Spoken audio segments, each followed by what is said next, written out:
자, 인사하겠습니다. 반갑습니다. 자, 이제 화창한 가을입니다. 이해 문제까지 들어왔습니다. 좀 어려웠다 이렇게 표현이 들어오는데 지금 체크한 거 보면 최고 점수는 75점이었습니다. 1회 때하고 같습니다. 최고 점수. 그리고 평균 점수가 지금 57점이니까 거의 지난 그 1회 수준하고 비슷한데, 이게 우리가 평균 60점을 기준으로 공부하고 또 고득점을 위해서는 80점을 해야 되니까 평균이 57점 좀 나왔다. 그러면 여러분들이 오늘 점수에서 실제 본고사는 더하기 10점쯤 하면 대충 맞을 겁니다.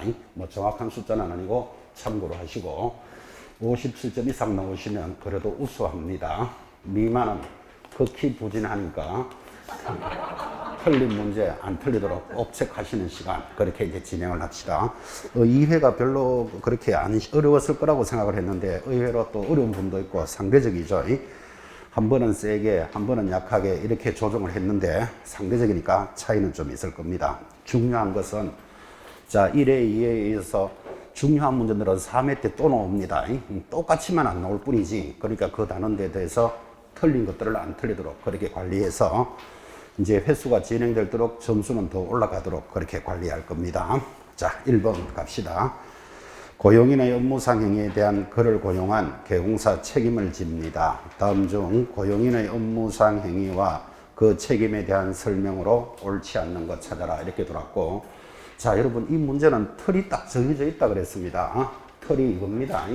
항상 고용인, 직원들이 한 업무상 행위는 누가 한 것으로 본다? 개공사가 한 것으로 본다. 이게 틀입니다. 틀.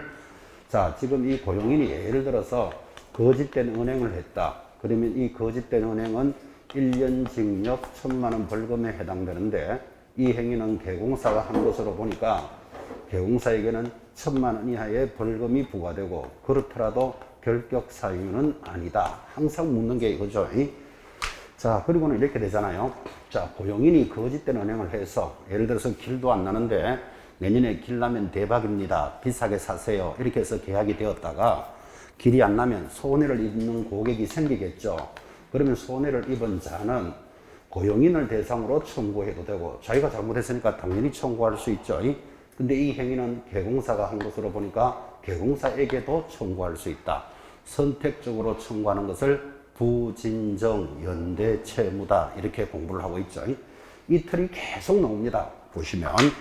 자, 그래서 옳지 않는 것 답은 2번이 들어오는데, 자, 개공사인 법인의 사원 또는 임원이면서 공인중개사인 자는 소공사에 포함되지 않기 때문에 이거부터 틀렸고, 업무상 행위에서 개공사인 법인이 책임을 지지 않는다. X예요.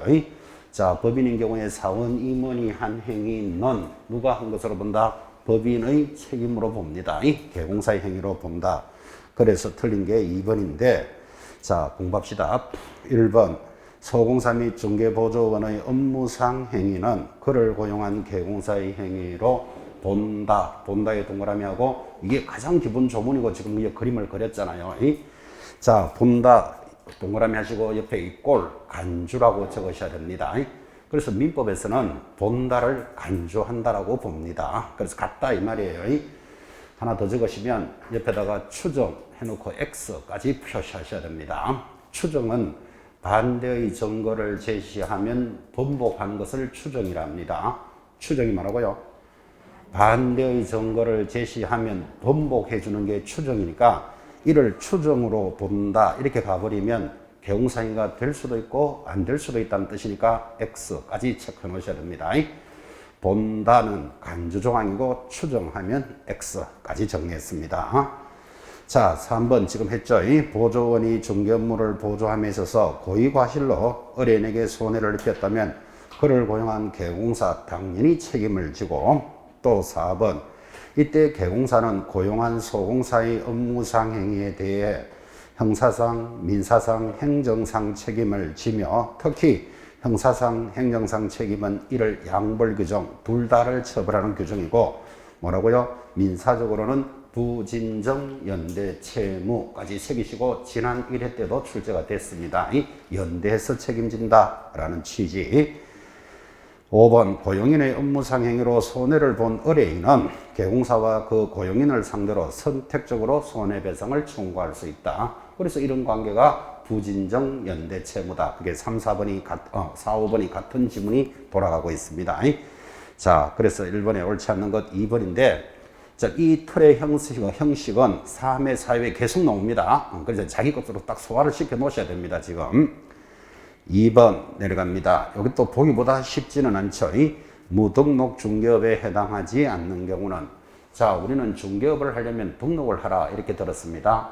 그러면 등록을 하지 않고 영업하는 자는 무등록업자, 예전 말로 무허가업자겠죠. 자, 무등록에 해당되지 않는 것 답이 2번이잖아요. 휴업 신고 후 등록증을 등록관청에 반납한 상태에서 중개업무를 합니다. 휴업하고 중개업을 하는 자, 휴업이 끝나면 다시 영업해야죠. 그러니까 무등록은 아니잖아, 지금 이게, 그죠? 자, 그럼 나머지가 무등록입니까? 1번, 등록도 받지 않고 중개업무를 했답니다.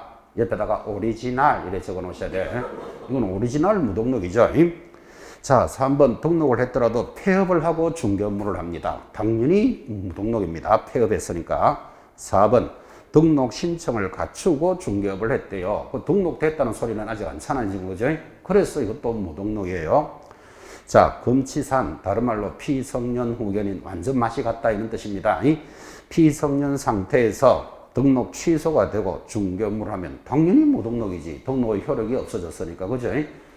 무등록에 관련되는 내용은 어떤 식으로든 반드시 출제됩니다. 그래서 지금 1, 3, 4, 5에 해당되면 옆에다가 3년 징역 3천만 원 벌금을 적어 놓으셔야 돼요.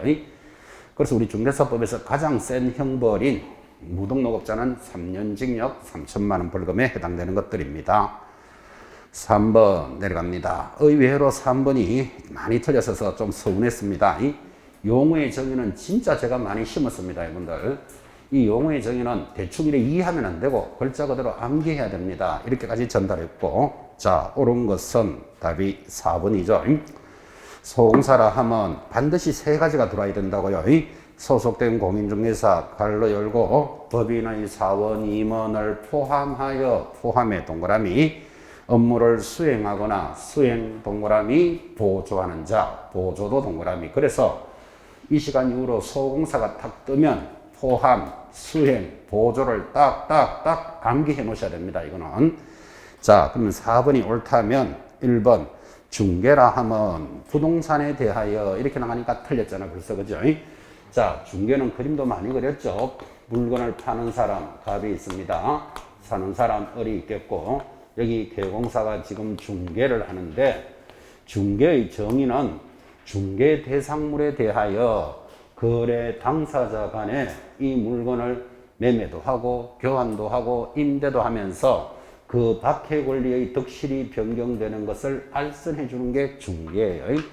그런데 지금 부동산에 대하여 하니까 벌써 틀렸잖아요. 그러면 부동산이나 중개대상물이 무슨 차이인데요? 이러고 있으면 이제 날 새는 거예요. 용어의 정의는 글자 그대로 암기해야 됩니다. 모든 부동산을 중개할 수 없기 때문에 그래요. 자, 대표적으로 토지는 부동산이잖아요. 근데 이 토지가 국가 소유다. 이런 거 중개하면 된다, 안 된다? 안 돼. 그래서 부동산에 대하여 들어가면 안 된다니까요. 중개할 수 있는 물건, 중개 대상물에 대하여 이렇게 갑니다. 자, 그래서 이 단어는 암기해 놓으셔야 된다. 이해하고 있으면 판판이 틀립니다. 2번도 얼마나 전달했습니다. 공인중개사란 여러분이 지금 시험 준비를 하고 있지만 이 법에 의해 자격을 취득한 자 이렇게 했지 언제 합격한 자 이래 들어간다고 그죠? 근데 우리끼리 생각하면 합격한 자도 맞잖아요. 이러고 있으면 한 3년 공부도 합니다. 그래서 용어의 정의는 자기가 이해하면 안 된다니까요. 글자 그대로 암기할 것, 취득한 자.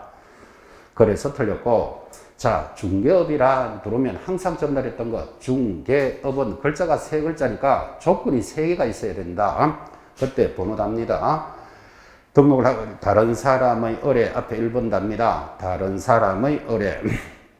2번 일정한 보수를 받고 보수 앞에 2번 3번 중개를 업으로 하는 것 이렇게 돼 있지 등록을 하고 이런 조건이 없다니까요. 근데 이걸 대충 생각해 보면 지금 중개업을 하는 자들 다 등록을 하고 하니까 이게 맞게 보이니까 문제라고 그죠. 그래서 암기라는 말은 하나, 둘, 셋, 세 가지를 잡아야 되지 쓸데없는 게 들어가도 틀리고 거기 있는 걸 빠져도 틀리는 거예요. 보수를 빼고 시험에 많이 냈었어요.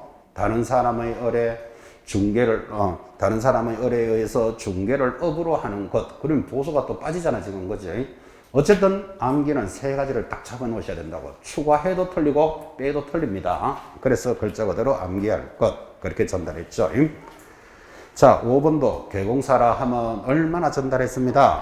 등록을 한 자 그랬지. 등록을 하고 또 중격을 영위하는 자니까 현실적으로는 등록을 하고 중격을 한 자가 개공사 맞아요. 근데 그렇게 접근하면 안 된다 그랬잖아 지금 그죠? 중개업을 하거나 안 하거나 등록한 자, 이 자가 개공사입니다. 그리고 난 여러분한테 내내 전달하지만 등록을 한 개공사는 딱 들어오면 저절로 세 사람이 보여야만 점수하고 연결이 됩니다. 첫 번째 누구? 그렇지. 법인인 개공사가 있고 공인중개사인 개공사가 있고 부칙 6조인 개공사가 있습니다.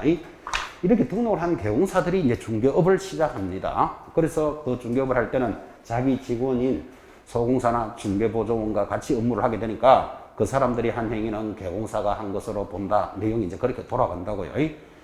개공사 들어오면 세 사람, 이게 안 보이면 공부가 덜 돼 있는 사람들입니다. 저절로 보여야 됩니다. 지금부터도 등록한 자 세 사람. 자, 그래서 옳은 것은 4번. 이제 틀린 것도 정리하시면서 공부를 하고 있습니다. 4번 넘어갑니다. 중개대상물에 해당되는 것을 모두 고르시오. 자, 우리는 중개대상물은 토, 근, 입, 광, 공 그렇게 공부를 했는데 문제는 이렇게 나온다고요. 토지라도 이런 토지는, 건물이라도 이런 건물은 되냐 이렇게 가니까 4번 기역의 건축물 당연히 중개대상물이죠. 동그라미 대표적인 건축물이 아파트 등이잖아 그죠? 그럼 아파트 등을 거래할 수 있습니다. 건물이니까 니은 주의해야 되죠. 공장재단은 중개대상물이지만 공장재단에서 분리된 공업소유권 하면 X예요. 분리하면 처분할 수 없다. 나올 때마다 읽었죠. 분리하면 처분할 수 없다. 그래서 X. D가 토지거래허가 구역 내의 농지. 농지가 토지잖아요. 당연히 중개대상물이 되지. 토지거래허가 받으면 될 거 아니라 그죠? 동그라미. 리얼 사인이 개인이 공유수면 매립법에 의하여 매립공사를 완료하고 준공허가를 받은 매립지 땅이잖아 그죠? 그리고 사인이 그러나 개인이 가지고 있는 땅 당연히 중개대상물이 됩니다. 동그라미. 포락지 안 되죠? X 합니다. 포락지라는 말은 포 하는 말이 생선포 뜬다 이런 말 들어보셨죠? 얇게 착착착착 뜨는 게 포죠. 락 떨어질 낙자란 뜻이에요. 그래서 자갈과 흙이 떨어진 땅을 포락지라니까 이렇게 설명했죠. 강이 있는데 홍수가 지면 물이 넘친다 이런 말 들어보셨죠? 자, 그러면 이 강에 홍수가 나서 물이 넘치고 물이 빠지고 나면 여기에 자갈과 흙이 쌓이는 땅이 생긴다니까요. 포락, 그죠? 쌓여서 자갈과 흙이 쌓여있는 땅을 포락지라 부르고 이는 중개대상물이 되지 않습니다. 토지라도 사건이 소멸하기 때문에 그래요. 판례가 그렇기 때문에. 자, 포락지 옆에다가 점 찍고 빈지도 하나 적어놓습니다. 빈지도 X입니다. 모래밭 땅입니다. 빈지. 여러분 해운대 백사장 들어봤습니까? 그 해운대 백사장 니 살래 팔래 이렇게 거래하지 않습니다. 국가 소유이기 때문에 그래요. 그래서 안 되는 땅 포락지 X, 빈지 X 기억해 놓으셔야 됩니다. 비어 도로법상의 사도 되지요. 동그라미. 자, 사도가 도로인데 여러분이 건축법에서 도로라 하면 세 가지를 배웁니다. 첫 번째 공도로, 그리고 사도, 그리고 도로 예정지를 도로라고 부르는데 왜 이 도로를 지금 우리가 공부를 하는가 하면 도로가 땅이잖아요. 땅. 그지? 그러니까 토지니까 저거 중개할 수 있느냐라는 문제가 생긴다니까요. 그런데 지금 여러분 밖에 나가서 만나는 도로, 아스팔트 길 전부 다 공도로죠. 땅인데 국가가 관리하기 때문에 중개대상물이 안 되는 거예요. 근데 사도 된다, 도로 예정지도 됩니다. 그래서 구분하셔야 됩니다. 자, 그러면 사도나 도로 예정지는 중개할 수 있는데 여러분이 만약에 땅을 사는 사람이어도 사도나 도로 예정지 살까요, 안 살까요? 안 사지. 사봤자 도로밖에 못하니까 집도 못 짓고 아무것도 쓸 데가 없죠. 그럼 가격이 어떻게 된다? 툭 떨어지겠지. 그죠? 근데 거래할 수 있는 물건에는 해당된다. 이 말이 지금. 그죠? 그래서 도로 하면 세 가지를 잡아놓고 공도로는 국가가 관리하니까 안 되는 거예요. 나머지 두 개는 됩니다. 자, 여러분이어도 도로 예정지 이런 땅은 안 사겠죠? 라고 이제 이렇게 수업을 하는데 예전에 어떤 분이 저한테 오셔서가지고 그죠? 자기는 도로 예정지를 사서 재미를 많이 봤습니다. 그런 이야기 하더라고. 왜 그러냐면 도로 예정지를 샀다가 도로가 나면 보상 받잖아. 그죠? 그 보상금이 의외로 괜찮아서 재미 많이 봤습니다. 이렇게 이야기하는 분도 있었어요. 거래할 수 있다는 이야기를 지금 여러분한테 하고 있습니다. 자, 그래서 4번 중개대상물이 해당되는 것 답은 3번 4개. 5번 내려갑니다. 굉장히 많이 틀렸는데 안타깝습니다. 자, 공인중개사 시험 제도에 대해서 가장 틀리는 것은 답이 1번이에요. 자격시험은 외국인의 경우 상호주의의 관계가 있는 외국인만 가능하다. X입니다. 모든 외국인이 가능합니다. 자, 상호주의는 뒤편에서 배우지만 우리나라 사람이 그 나라에서 땅을 살 수 있을 때 그 외국인도 우리나라 땅을 살 수 있습니다. 그래서 이것을 상호주의라 합니다. 여러분 세법에서도 들어옵니다. 외국 영사관이 우리나라에서 비과세를 받는다면 우리나라도 비과세 받을 때만 비과세 해줍니다. 상호주의라는 개념이 좀 왔습니까? 그러면 중개사 시험은 상호주의에 해당되는 외국인만 친다. 이러면 틀린다 이 말이에요. 모든 외국인이 가능하니까. 옆에다가 탈레반인 적어놓고 시험 칠 수 있을까요? 없을까요? 됩니다. 탈레반인도 되고 뻥띠안도 되고 뻥띠안이 뭐죠? 베트남 여인도 되고 누구라도 시험 칠 수 있다. 수업 중에 그렇게 전달했죠. 그래서 틀린 게 1번이에요. 자, 나머지는 맞죠. 이 자격시험의 응시자가 개설 등록을 할 수 없는 결격 사유, 대표적으로 피한정후견인, 미성년자 이런 사람들인데 이 사람들도 시험에 응시할 수 있는 경우가 있다. 당연하지. 시험은 누구라도 응시할 수 있으니까. 자, 근데 3번이 이제 응시 못하는 사람이 또 중요했죠. 자격시험에 있어서 부정행위자, 무효로 하고 당해 처분일로부터 몇 년간, 5년간 자격이 정지됩니다. 이것도 귀한 사람이잖아. 그죠? 누구라도 응시할 수 있는데 안 되는 사람이 딱 들어온다고. 부정행위자 몇 년? 5년 동안 응시할 수 없다. 그 3번 끝에다가 적으셔야 돼요. 즉시 받아쓰기 합니다. 3번 끝에다가 받아쓰기 즉시 중개보조원이 될 수 있다까지 적어 놓으셔야 돼요. 자, 이걸 주의하셔야 될 게 시험을 5년 동안 못 친다 그랬지 중개보조원으로 근무 못 한다면 틀려요. 그 부정행위자는 시험을 5년간 못 치니까 중개보조원으로 근무할 수는 있다. 꼭 같이 연결해 놓으셔야 됩니다. 수업을 중에는 잘 들어놓고 답을 찍을 때는 또 즉시 되겠나 이래가 X 탁 찍는다고 이게 지금 그죠? 주의하셔야 돼요. 4번 공인중개사 아닌 자가 공인중개사 명칭을 사용하면 1년에 1000 너무나 시험에 잘 나옵니다. 시험에 관련되는 것 맞고 5번 1차 시험과 2차 시험은 모두 합격자 결정은 매 과목 100점을 만점으로 하여 매 과목 40점 이상 전 과목 평균 60점 이상자를 합격자로 합니다. 옆에다가 절대평가 이렇게 적으셔야 돼요. 이게 절대평가라는 뜻이에요. 그래서 여러분들은 지금 절대평가로 시험을 치고 있죠. 40점은 없어야 되고 과목별로 평균 얼마? 60점이면 모두 합격입니다. 지금 이제 최근에 뉴스 등에서 상대평가 할 겁니다라는 이야기가 슬슬 들리기 시작하죠. 상대평가는 인원을 정합니다. 원래 10,000명을 뽑겠다. 이렇게 인원을 정하면 40점 이상자 중에서 1등부터 만등까지 합격입니다. 자, 상대평가를 그렇게 하게 되면 지금 여러분들은 평균 점수가 대충 한 65점쯤 나온다. 그러면 자기 스스로 알잖아요. 나 잘하면 합격하겠네. 이렇게. 근데 상대평가로 가면 90점을 받아도 된다는 보장이 없잖아. 이게 지금. 그죠? 그래서 상대평가가 되면 얼마나 문제가 어려워지고 힘들어진다고 느끼셔야 된다고요. 절대평가 할 때 빨리 합격하셔야 돼요. 원래는 반드시 절대평가 한다고 벌써 요강에 나왔죠. 아마 내년까지도 그럴 거예요. 내년부터 상대평가하면 분리 받는 자가 생기니까 내년에는 상대평가 합니다를 한 해 전에 반드시 예고를 해줘야 된다고. 그래서 내년까지는 아마 절대평가 그대로 하게 될 거예요. 그래서 지금 5번 지문이 절대평가라는 개념을 설명해 주고 있습니다. 자, 틀리는 것은 1번. 자, 6번도 시험에 빠질 수 없는 단어입니다. 매회 나옵니다. 결격 사유에 대해서 옳은 것을 묻거라. 이렇게 들어갔습니다. 자, 기억. 98년 1월 30일 오후 7시에 출생한 자는, 이 말은 미성년자는 그 말이에요. 19세가 넘어야 되니까 2017년 1월 30일 0시부터 벗어난다. 오, 그죠? 자, 여기서 배울 수 있는 것, 오후 7시에 태어났으니까 오후 7시가 지나야 되는 건 아니라는 뜻이에요. 그죠? 왜 그런가 하면 우리 민법상 미성년자 나이를 구분할 때는 시간은 따지지 않습니다. 시간이 정확하지 않기 때문에 그래요. 자, 그래서 기억, 오. 니은 심신이 박약하거나 또 나왔죠. 재산의 낭비로 자기나 가족의 생활을 궁박하게 할 염려가 있는 자는 결격사유다. X입니다. 염려가 있는 자는 저를 포함해서 이 자리도 지금 몇 사람 보이죠? 자기나 가족의 생활을 궁박하게 할 염려가 있는 자가 아니고 법원으로부터 선고를 받아야 되는데, 법원으로부터 선고받은 자를 피성년, 피한정, 후견인 이렇게 부르고 그 사람들이 결격사유죠. 그 염려가 있는 자 같으면 이 자리도 얼마나 많은데 좀 존경을 못한다고, 그죠? 이야기가 안 되죠. X. D가 2015년 11월 1일 징역 1년 6개월에 집행유예 3년에 줄 딱 것이고, 자, 집행유예라는 말이 나오면 앞에 거 신경 쓸 필요 없다니까요. 집행유예 기간이 지나야 돼요. 자, 집행유예 3년 받았으니까 2018년 11월 1일 후에는 벗어난다. 오, 됐습니까? 집행유예 받으면 집행유예 기간이 지나야 됩니다.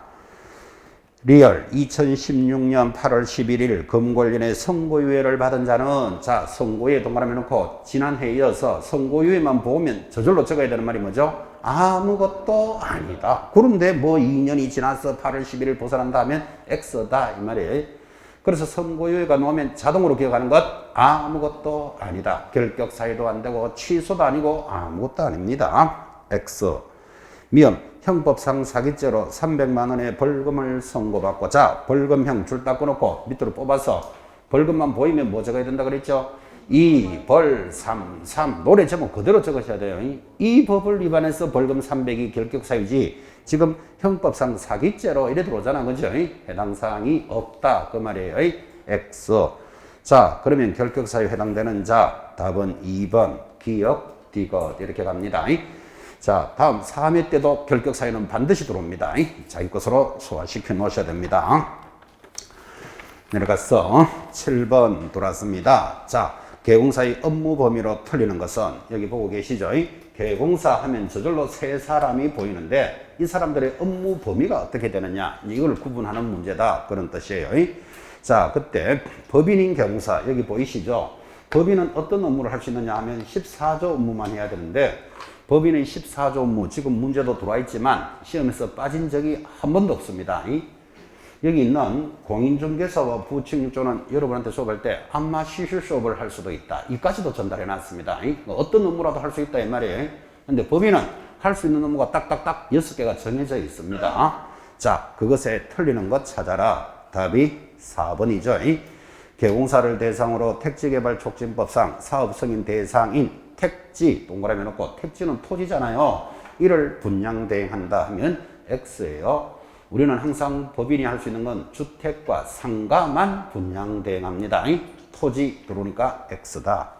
자, 그럼 나머지는 할 수 있나요? 1번 경상남도 창원시 용지동에 소재하는 상업용 건축물, 그 주택과 상가를 관리하니까 10층짜리 빌딩에 대해서 관리대행할 수 있다. 5. 10층은 되고 3층은 안 됩니까? 그런 소리 하면 안 돼요. 지금 상가를 관리대행한다는 개념을 익히셔야 돼요.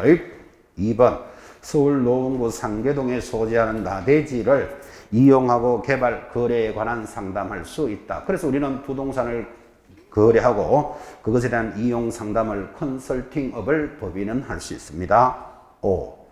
3번 수원지방법원에서 진행되는 경매에 관한 권리 분석과 취득의 알선, 당연히 법인은 경매 업무 할 수 있죠. 동그라미. 5번 중개 의뢰인의 의뢰에 따른 익스프레스가 뭐죠? 이삿짐센터 등 주거 이전에 관련되는 업체를 소개할 수 있다. 그죠? 소개까지만 해야 되지 그런 소개업을 하고 있으면 안 된다까지도 많이 강조했죠. 자, 그래서 틀린 것은 몇 번? 4번 이렇게 갑니다. 8번 내려갑니다. 자, 등록관청 내에서 반드시 사무소를 갖추고 업무를 하는데 사무소 설치에 대해서 옳지 못한 것은 가볍게 돌았죠. 답은 3번이에요. 법인인 개공사는 등록관청에 신고하고 관할구역 외의 지역에 분사무소, 지점을 둘 수 있는데 분사무소는 시, 군, 구별로 얼마? 1개소를 초과할 수 없다. 그래서 3번이 틀린 것. 자, 나머지 지문들 굉장히 중요합니다. 이 시간에 색입니다. 1번. 개공사는 등록관청 관할구역 안에 사무소를 두되 반드시 한 개의 사무소만 둘 수 있다. 5. 2번. 개공사는 업무의 효율적인 수행을 위해서 다른 개공사와 공동으로 사용할 수도 있다. 그때 개공사가 세 사람이 있으니까 공동사무소를 쓸 때는 끼리끼리도 가능하고 안끼리도 가능하다. 이제 이렇게 공부하죠. 4번. 법인의 분사무소에는 반드시 공인중개사를 책임자로 두어야 한다. 5. 그래서 지점장은 공인중개사여야 한다라는 취지인데 여기서 또 조심할 것. 공인중개사를 개업 공인중개사로 들어오면 틀려요. 여러분 개업 공인사는 자기 업무를 하는 자가 법인의 지점의 지점장으로 가면 이중 소속되는 거예요. 반드시 공인중개사를 책임자로 합니다. 맞고 5번. 법인이 분사무소를 설치하고자 하는 경우에는 어디 가서 신고합니까? 모두 주된 사무소. 그래서 온데 지점에 관련되는 것은 모두 본점에서 처리하죠. 자, 그래서 틀린 것 3번 들어왔습니다.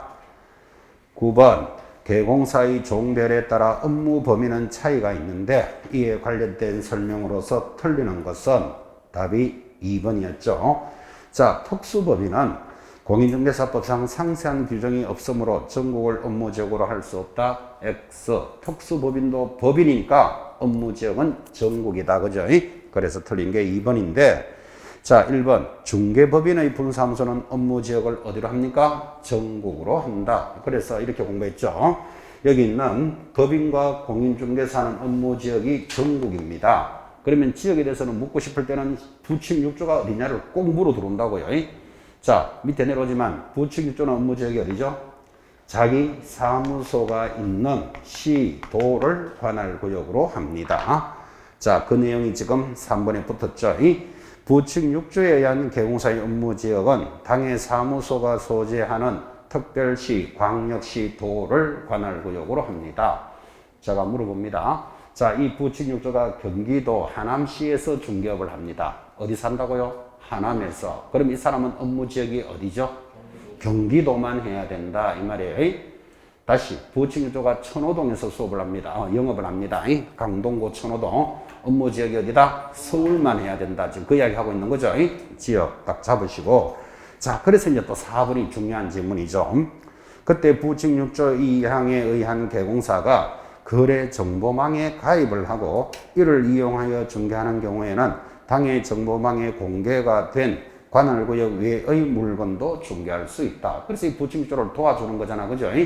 자, 경기도 하남에 있는 부침 6조는 경기도만 해야 되는데 자기가 거래 정보망에 가입이 돼 있다니까요. 지금 직방, 한방 이런 말 들어보셨습니까? 그 거래 정보망에 들어가 보니까 그 정보망 안에는 제주도 물건도 있고 서울 물건도 있고 강원도 물건도 있다. 그럼 그것도 중개할 수는 있다. 그래서 부침 6조의 업무 지역이 넓어지는 거예요. 그죠? 이 4번 질문을 계속 뭐라고 유도를 하는가 하면 거래 정보망에 가입을 하면 업무 지역이 전국이 된다라고 그렇게 시험에 잘 나와요. 옆에다가 전국 X 표시해 놓으셔야 됩니다. 정보망에 있는 것에 한해서 할 수 있다 그랬지 거기 없는 것 전국에 있는 거 다 거래하는 것은 아닙니다. 그런 것도 주의하셔야 됩니다. 5번 현행 공인중개사법상 중개대상물의 범위는 개공사의 종별에 따라서는 차이가 없다 맞다. 예를 들어서 세 사람의 개공사가 있는데 아파트만 하시오 토지만 하시오 그런 규정이 있다 없다? 없어. 물건은 모두 동일하게 처분합니다. 이 9번 지문들은 이게 엑기스입니다. 엑기스. 가장 중요한 법 조문들을 딱딱딱 떠올리기 때문에 이런 것들은 판례도 아니고 법 조문이니까 공부하신 만큼의 점수가 올라오는 것들이 많이 전달했으니까 그대로 지금 지문을 익히셔야 됩니다. 10번 내려갑니다. 자, 10번 개공사가 되고자 하는 자는 반드시 등록을 해야 한다. 그때 등록에 대해서 틀리는 것 아주 가볍게 들었는데도 많이 틀리셨어요. 자, 틀리는 건 몇 번? 3번이죠. 등록 신청을 받은 등록관청은 등록 신청을 받은 날로부터 며칠 내로 등록을 해준다고요? 7일 내로 등록해 줍니다. 그래서 틀린 게 3번이고 그래서 제가 수업할 때마다 여러분한테 간접적으로 전달했던 것, 지금 7일 내로 등록을 하니까 우리 졸업생들이 나가서 등록을 하고 많이 영업을 하고 있잖아. 그죠? 그래서 제가 현장에서 법에는 7일 만에 등록한다고 돼 있는데 실제 해보니까 며칠 만에 해줍니까? 제가 이렇게도 여러분한테 전달해 드렸다고요. 며칠 만에 된다고 그럽니까? 3, 4일이면 등록이 돼. 그죠? 참고하라고 수업 중에도 많이 전달했죠. 법에서는 며칠 만에 하도록 돼 있다? 7일 내로인데 현장에서는 3, 4일이면 등록이 됩디다. 이렇게 이야기를 하더라니까요. 참고하시고. 자, 그러면 이제 틀린 게 돌았으니까 공부합니다. 1번, 업무 정지를 받은 개공사 그 기간 중에 당해 중개업을 폐업하고 다시 개설 등록을 신청할 수는 없다. 당근이죠. 자, 1월 1일부터 당신은 5월 31일까지 업무 정지요. 이렇게 업무 정지를 딱 받으면 자기가 위반을 했으니까 업무 정지가 나왔겠죠. 그런데 여러분이라도 1월 1일부터 5월 31일까지 업무 정지 받으면 열받습니다. 열받아서 나 폐업하겠다. 폐업할 수 있다 없다. 폐업하는 거 자기 자유잖아. 그죠? 폐업을 해놓고는 다시 가서 등록하겠다. 이거는 안 된다 이 말이에요. 남은 기간 동안에 뭐다? 결격 사유입니다. 상실이잖아, 상실. 그래서 폐업을 하고 다시 신청할 수는 없다. 맞다. 2번, 등록을 한 개공사가 종별을 달리하여 업무를 하고자 할 때는 원칙적으로 등록 신청서를 다시 제출합니다. 자, 종별이 달리라는 말이 이 말이잖아요. 여기 개공사가 탁 들어오면 세 종류가 있는데 법인이 서울 중개 주식회사를 하다가 나 이제 미래공인중개사로 바꿀 거야. 개인으로 바꾸겠다 이 말이에요. 그러면 간판만 떼고 하는 게 아니고 반드시 다시 신청하고 영업해야 된다 이 말이에요. 다시. 공인중개사가 영업을 하고 있는데 미래공인중개사를 하다가 나는 이제 서울 중개 주식회사로 법인으로 바꾸고 싶다 이 말이에요. 그러면 가지고 있던 등록증은 반납을 하고 다시 신청해야 된다고. 이해하시겠죠? 이 원칙이 중요하다니까요. 여기서 조심할 거, 부칭육조가 그죠? 중개업을 하다가 드디어 자격증을 땄는 모양이지. 그러면 이제 공인중개사로 종류가 달라지잖아요. 그럼 이 사람도 당연히 다시 신청해야 돼. 그런데 이자는 부칭육조는 지금 30년씩이나 영업했던 사람들이니까 또 쫄병들하고 같이 실무교육 이수하고 업무보정 설정 갖다 내고 하는 게 번거롭잖아. 그죠? 그래서 부칭육조는 자기 등록증을 제출하면 바로 재교부 받아서 바로 할 수 있다고. 동일구역 안에서는 바로 영업해 주니까 부칭육조를 도와주는 거잖아. 그죠? 자, 그러면 개공사가 종류가 달라지면 다시 신청하는 게 원칙 됐고, 그 다음에 부칭육조가 그 지역에서 그냥 자격증만 땄다. 그러면 이 사람은 바로 재교부 받아서 영업하도록 해준다고요. 그게 종별에서는 시험에 잘 들어와요. 왜 그래 해주는지 이해되시죠? 지금 부칭육조는 한 30년 했는 사람을 등록증 갖다 내고 또 쫄병들하고 똑같이 실무교육 이수하고 보정서류 갖다 내고 그러면 7일 만에 등록되잖아 지금. 그죠? 그렇게 번거롭게 안 해준다고, 편하게 해준다고요. 동일 구역 안에서는 재교부 받습니다. 거기까지가 중요합니다. 4번, 등록관청은 등록사항을 협회에 다음 달 10일까지 통보하도록 되어 있는데 여기도 중요한 것 다음 달이라는 걸 잘 보셔야 돼요. 자, 이 사람을 등록해 줬다고 등록관청이 10일 만에 통보하면 귀찮아 죽겠다고 계속 올 때마다 10일마다 통보해 줘야 되니까 묶어놓고 한 달치를 모아놨다가 다음 달 10일까지 협회에 통보합니다. 다음 달이라는 지문도 잘 보셔야 됩니다.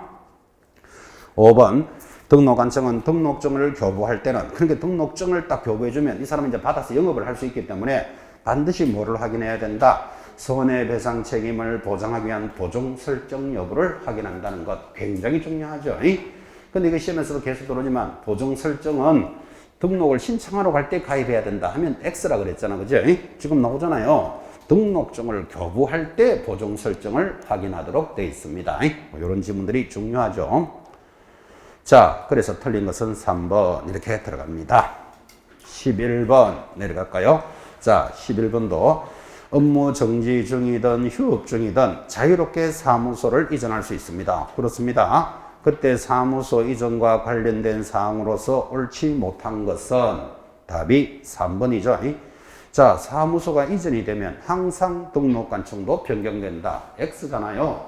여러분이 강남에서 중개업을 하면 강남구청에 등록을 하겠죠. 그럼 역삼동에서 영업하던 자가 삼성동으로 가면 관할구역은 달라질 일이 없죠. 이전을 관할구역 외로 가면 등록관청이 달라지겠지. 그죠? 그래서 이전하면 항상 변한다면 틀리잖아요. 그래서 틀린 게 3번. 자, 얼마나 중요한가 하면 1번 사무소를 이전할 때는 언제나 해당 사무소를 이전부터 하고 신고합니다. 옆에다가 사후 신고제 적어 놓으셔야 되죠. 그래서 이전하기 전에 신고한다고 시험에 너무나 잘 나온다고요. 이전부터 하고 신고하니까 사후 신고제가 도입되어 있다. 5. 자, 2번 모든 개공사는 사무소를 이전했다면 이전한 날로부터 며칠 내로 10일 내로 이전 신고하도록 되어 있죠. 거기 2번 옆에다가 10일 내로 신고 안 하면 위반이잖아요. 위반 시 적어놓고 제재가 뭘까요? 100만 원짜리 과태료입니다. 잘 들어오죠. 사무소 이전 위반하면 100만 원짜리 과태료. 4번 개공사가 사무소를 등록관청 외의 지역으로 이전하면 행정처분에 관할 관청이 변경된다. 이건 매회 시험에 나오잖아요. 지금 그죠? 5. 여러분이 강남에서 영업을 하다가 경기도 구리시로 이전을 합니다. 왜 강남에서 구리로 이전했는가 하면 강남에서 위반을 한 거예요. 뭐 수수료를 초과해서 받았든지. 그러면 처벌을 피할 목적으로 이전하는 자가 있기 때문에 반드시 누가 처벌한다? 이전 후 관청이 처벌하니까 행정관청이 변경된다. 이 말이 나오잖아, 지금 이게. 그죠? 아주 중요한 취지다. 이럴 때도 이 문제가 들어왔었어요. 자, 그래서 5번 매수신청 대리, 이를 우리는 경매 업무라고 합니다. 경매 업무를 한 개공사, 사무소 소재지를 관할하는 누구에게 합니까? 지방법원장에게 등록도 하고 이전 신고도 합니다. 그래서 경매는 지방법원장, 그것도 하나 익히셔야 됩니다. 자, 그래서 옳지 못한 것은 몇 번? 3번 이렇게 들어갑니다. 12번 문제 굉장히 중요합니다.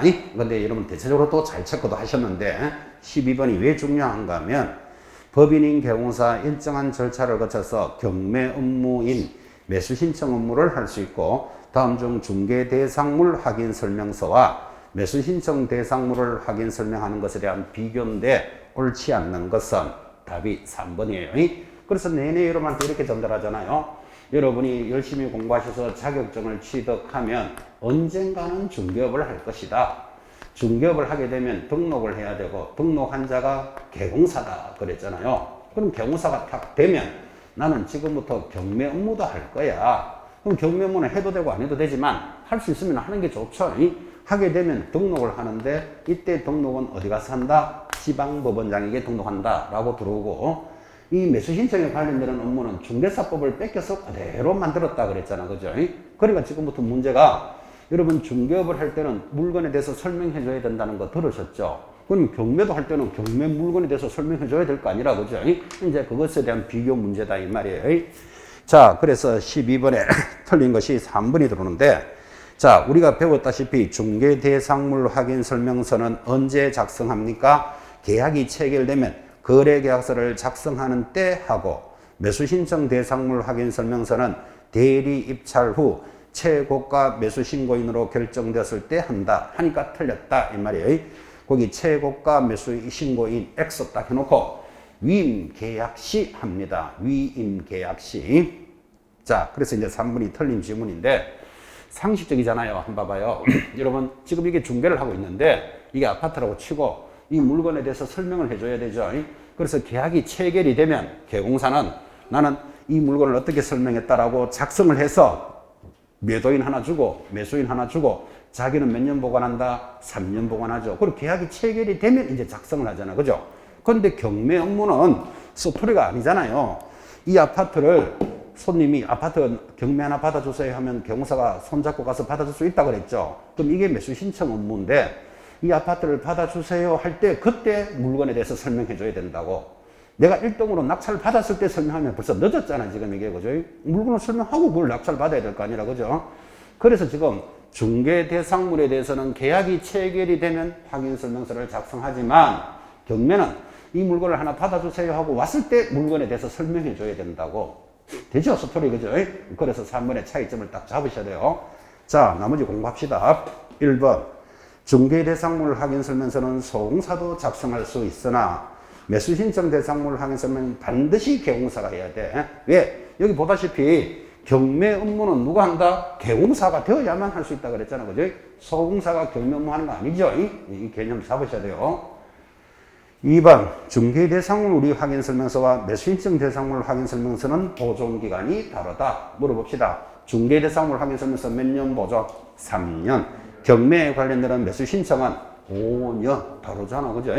그래서 경매 업무는 모두 5년이에요. 아예 전부 다 5년밖에 없어. 4번도 자, 중개대상물 확인 설명서는 쌍방에게 교부해줘야 되죠. 매도인, 매수인에게. 근데 매수 신청 대상물 확인 설명서는 취득하는 위임인 일방에게만 주는 거죠. 그죠? 저 사람이 이 아파트 경매 받아주세요 하는 그 사람에게만 교부하면 되는 거잖아. 지금. 그죠? 그래서 경매는 일방하고만 노는 거예요. 쌍방이 들어갈 일이 없잖아. 지금. 그죠? 5번. 확인 설명서는 매수 신청 대상물 확인 설명서와 달리 수수료가 필수적으로 기재됩니다. 봐요. 자, 중개 대상물에 대해서 확인 설명할 때 확인 설명하는 것 중도, 수도, 소공의 색, 시도 설명해야 된다. 들어보셨죠? 세, 예, 실 할 때 실이 뭐다? 보수와 실비도 설명해 줘야 된다고. 그런데 경매는 이 아파트를 경매 낙찰 받아주세요 할 때 벌써 수수료를 설명해 줄 수가 없잖아. 지금 낙찰 받을지 안 받을지도 모르는데. 그죠? 최고가로 되고 난 뒤에 이제 수수료에 관련된 이야기가 들어가는 거예요. 시점을 이렇게 잘 의식해 놓으셔야 돼요. 이걸 막 암기해서 접근하는 거 아니잖아, 지금. 그죠? 자, 그래서 중개 대상물에서는 계약이 체결이 됐으니까 수수료는 얼마입니다를 적어 놓도록 되어 있지만 경매는 위임 계약을 할 때 아직 낙찰을 받을지도 안 받을지도 모르는데 뭐 수수료가 얼마입니다 이야기가 아니죠. 그죠? 시점도 잘 생각하셔야 돼요. 자, 그래서 이제 12번에 옳지 못한 건 3번인데 아주 좋은 문제입니다. 확인 설명에 대해서 경매와 중개업의 차이점을 여기에 다로 정리하였다고. 그죠? 정리를 해 놓으셔야 됩니다. 13번 내려갑니다. 자, 방금 이어지는 단원이지만 13번. 자, 개공사가 대구지방법원에 매수신청 대리인으로 등록할 수 있는 경우를 찾아봐라 이랬습니다. 자, 1번부터 개공사 갑은 매수신청 대리 등록이 취소가 되고 1년이 경과되었다. 여러분 신경 쓸 필요 없이 중개사법에서는 뭔가 취소됐다. 그러면 몇 년 지나야 된다? 무조건 3년 지나야 돼. 그죠? 그러니까 1년이 지났으니까 아직 등록을 못하지. 취소된 자 몇 년 지나야 된다? 3년 지나야 됩니다. 2번 법인의 임원인 어른 민사집행법 줄 것입니다. 108조 제4호 꼭 이렇게 법조문에 이렇게 돼 있으니까 이걸 번역을 해야 된다니까요. 108조 4호 밑에다가 경매 범죄자 2년 이렇게 적으셔야 돼요. 법에 고려되어 있어요. 경매 범죄자 2년 동안 경매 업무를 할 수 없다라는 뜻이에요.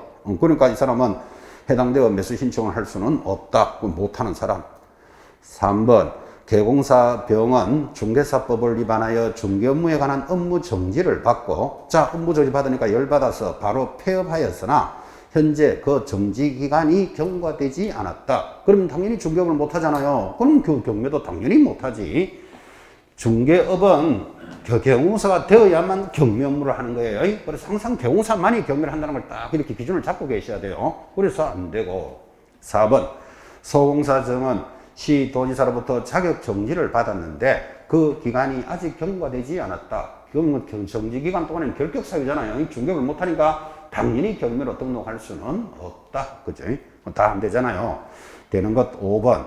자, 개공사 문은 등록 기준 미달 거기 줄 것이고 등록 기준 미달로 등록이 취소가 됐어. 자, 그럼 취소되면 무조건 몇 년 지나야 된다 그랬죠? 3년이 지나야 되는데 1년이 경과되었으나 현재는 등록 기준을 모두 충족하고 재등록한 상태이다. 그러니까 이 사람은 등록을 할 수 있는 거예요.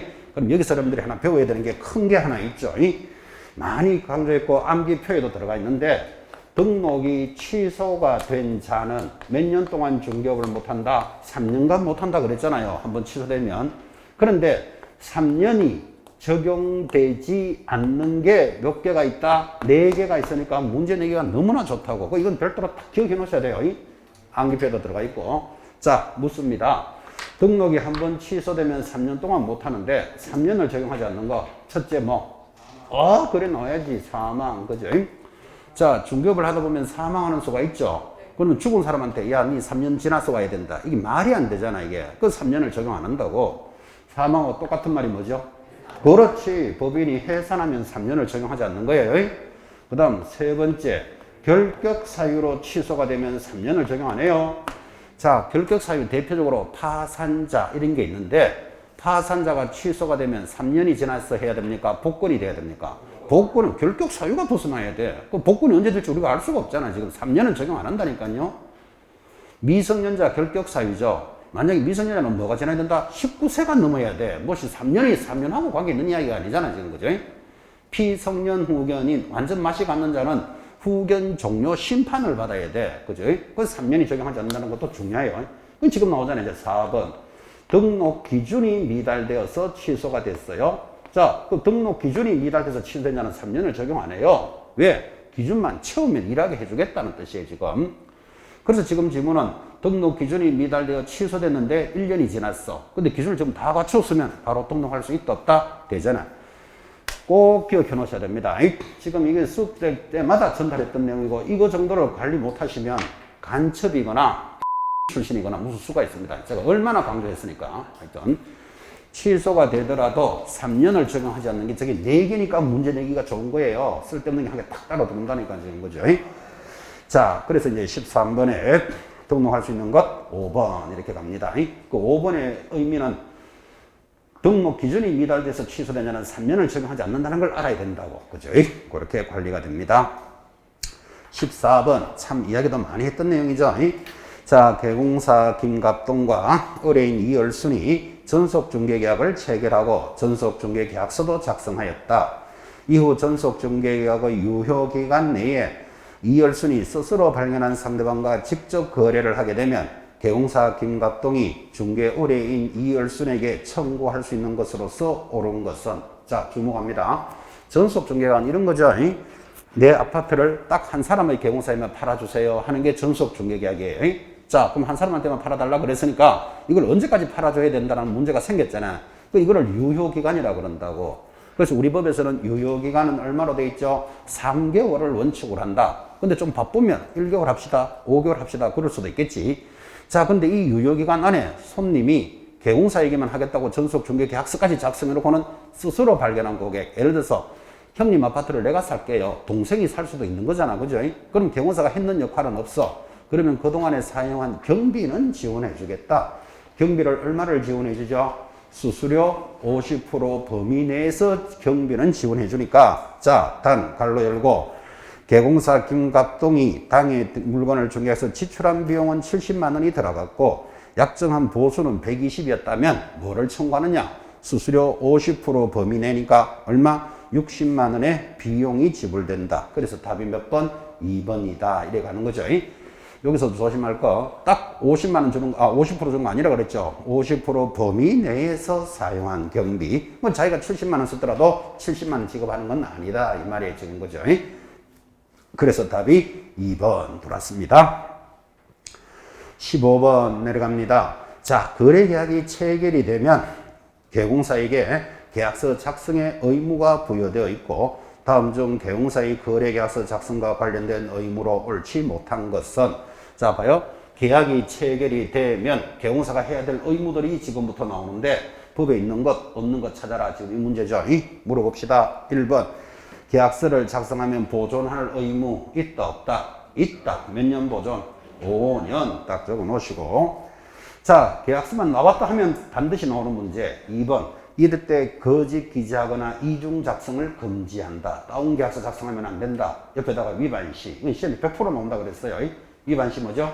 상대적 취소 사유. 그리고 법에 있다 이 말이 의무. 자, 3번.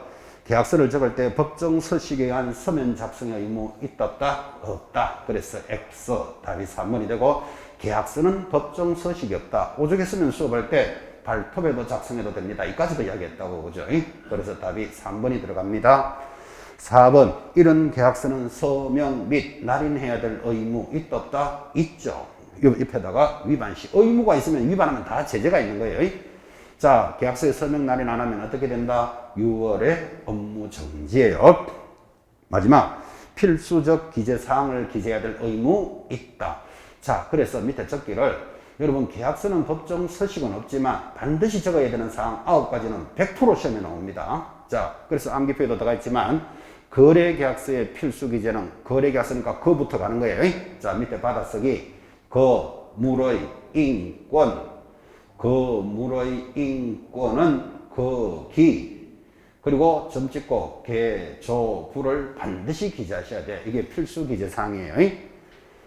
자, 다시 거래계약서의 필수기재는 뭐부터 출발한다? 그부터 가는 거예요. 거물이 큰 물건이라고 보고 거물의 인권은 거기 있는데 거기가 어디다? 개조부를 반드시 기재합니다.